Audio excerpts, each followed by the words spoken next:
When you look back at it now, 1998 was a legendary year for gaming titles and gaming platforms. Tekken 3, Half-Life, Metal Gear Solid, Grim Fandango, Banjo-Kazooie, Baldur's Gate, Ridge Racer 4, Need for Speed Hot Pursuit, The Legend of Zelda: Ocarina of Time. These were some phenomenal games, all released in 1998. But there was a massive shift towards the latter half of that year, which completely changed the gaming scene. At the time, the Nintendo 64 was well known as a console that utilized 3D graphics, game cartridges, and a unique controller shape. Its games appealed to younger audiences, and when you consider the insanely popular Game Boy with titles like Dragon's Quest and Pokemon, Nintendo really captured that younger gaming market. On the other hand, Sony's PlayStation was well known for its more realistic and mature titles and seemed to appeal more to adults and teenagers. But all that quickly changed in late 1998, along with other fourth quarter PlayStation releases like Crash Bandicoot Warped, A Bug's Life, and Rugrats Search for Reptar. Spyro the Dragon was part of a focus to appeal to a wider demographic of younger audiences. And what a game Spyro turned out to be. The goal was to expand Sony's library of titles to compete directly with the Nintendo 64.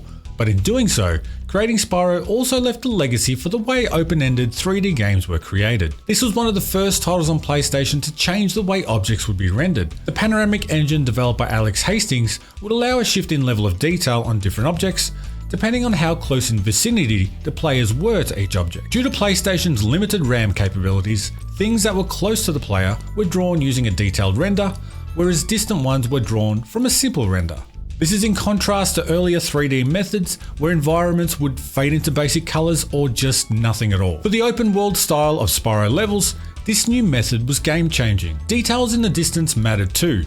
The developers thought that it was super important for you to be able to see that small sparkle from a gem halfway across the map. This method of shifting which details were used was a new development at the time, and it was thought that Spyro would be the perfect game to take advantage of it due to character features like gliding through terrain or to various parts of a level. It would leave you immersed in levels that really did feel like they were open to explore. But whilst the original Spyro was hailed in 1998 for its ingenuity and technical performance, the reignited reskin in 2018 wasn't as well received. Critics noted longer loading times between levels, glitches, and frame rate issues, which are surprising considering the advancement in engine technology available 20 years after the original Spyro game. Reignited is, however, an amazing game visually.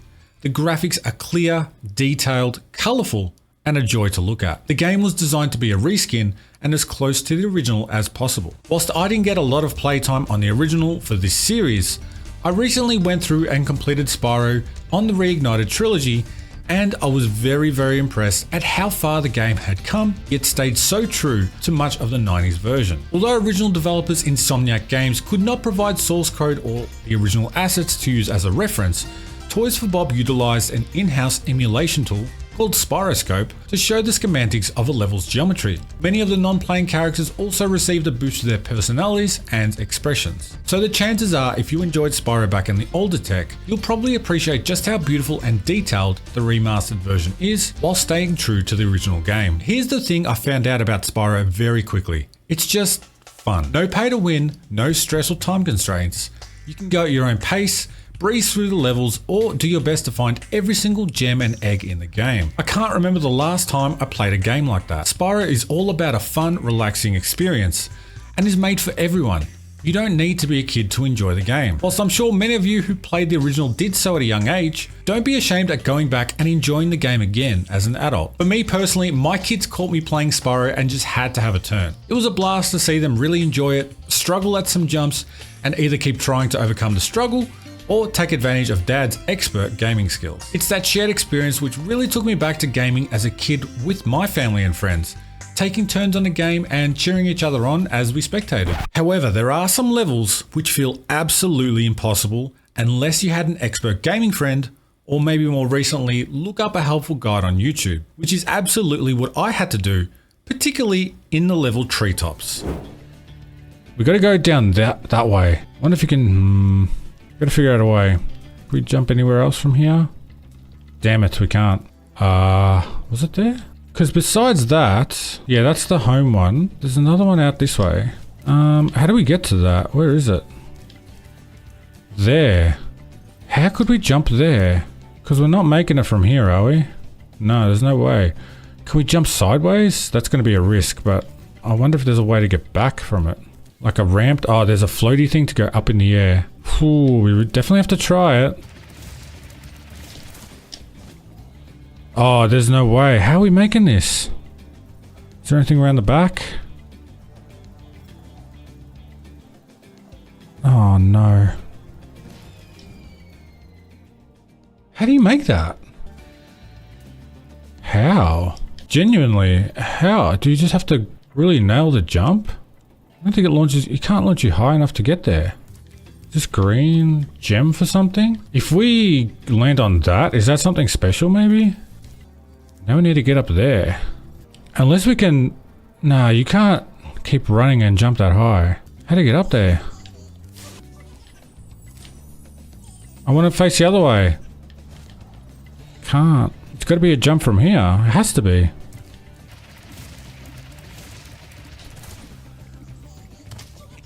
No. Has to be, right?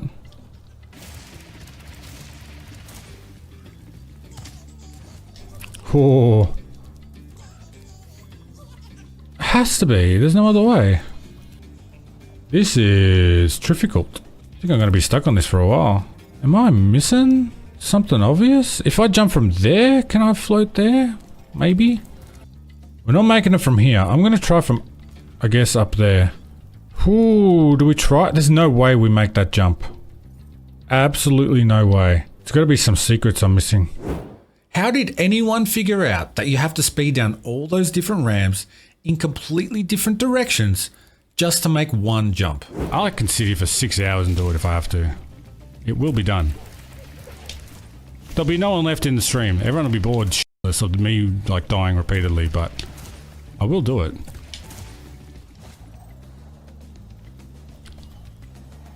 I will do it! And it will be done. So we got to run around this ramp. And instead of going across to those trees like I thought we do, we've got to go here. Keep charging. Round and round. Then we go there. And then we charge. Oh my god. Yeah. This is great. Yes, completion. Interestingly, the designers of Reignited wanted to put in a guide which will tell you how to complete that particular level. As you can see, it would be somewhat obvious if you looked around, but not quite in your face to everyone playing the game. Spyro reignited trilogy was one of my first projects as a freelance concept artist. I wanted to add a little map, basically where it shows the correct pathway to get to the hidden dragon and the hidden gems, because I wanted to help the players, you know, but in the end I guess it kind of defeated the purpose of having this place well hidden, and just as in the original game there were no very good indication on how to get there. This unfortunately didn't make it to the final build as they wanted to stay true to the original, but it would have been a cool little feature and saved a ton of frustration. Not that it's super important to collect everything in the game, which again, Spyro does so well. Some get satisfaction out of 100% completion, some are just happy to get through a level.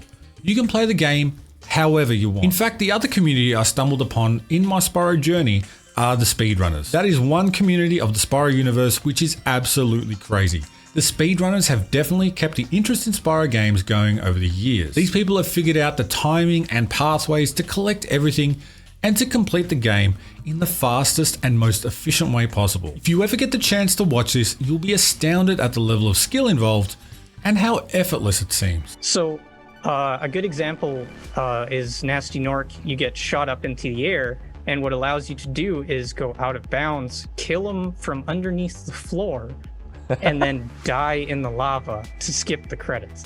Oh, so dang! It's like pretty crazy. But that's not the only thing keeping an interest in the game today. There are mods for the PC version of Spyro which do a number of things, like it can change the health level available, port over the original music, can change Spyro's color, or even bring the textures back to the original version.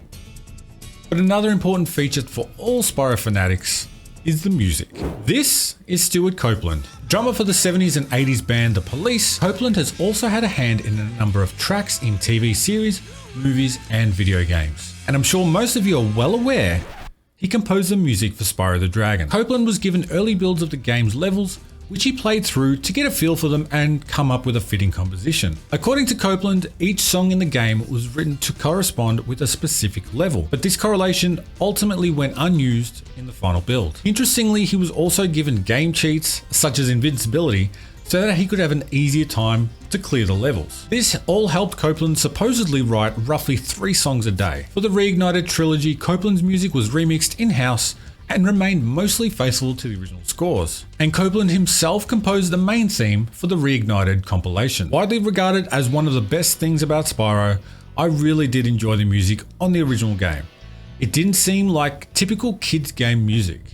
There was a depth and complexity to it whilst also being quite catchy and a lot of fun. It's funny that such a bright, colourful, fun game was originally intended to be quite the opposite. Taking inspiration from the film Dragonheart, Spyro originally began as a mature title with a dark and realistic approach. Spyro was originally going to be a green dragon named Pete, but this was scrapped after copyright concerns with similarities to 1970s Disney movie Pete's Dragon. After considering Pyro as too mature a name, they finally settled on Spyro, with purple being his final colour after concerns he would also blend in too much with the green grass in the game. Developers Insomniac had a very close relationship with Naughty Dog, the people behind the Crash Bandicoot series. Their offices were located directly across the hall from each other, and they frequently worked together, playing early builds of each other's games and later sharing game technology. There's also a callback to another PlayStation game, Parappa the Rapper, in which Spyro announces their famous line, "I gotta believe," in North Cove. Wow, I never thought I'd be rescued, especially by such a little dragon. What are you calling little? What I mean is, I always believed in you, Spyro. You gotta believe. You gotta believe? Wait, is that a Parappa reference? Is that a Parappa the Rapper reference?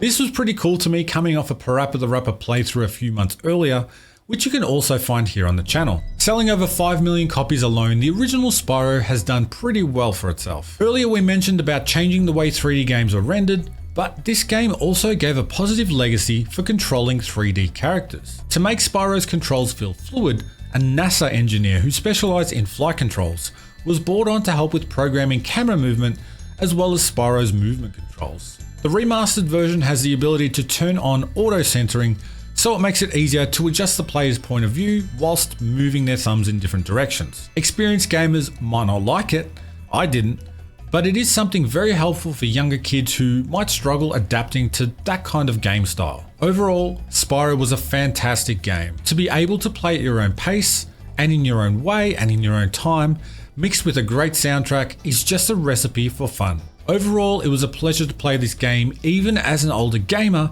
and 100% deserves to be on anyone's gaming bucket list. Despite some of the issues, Reignited was a great remaster to the original and visually fantastic, plus it was a great way to bond with my kids. What do you think? Do you have fond memories of Spyro? Or was it too simple? And what other must-play titles do you think we should play through next? My name is Mingers, thank you so much for watching, and I hope to see you in the next one.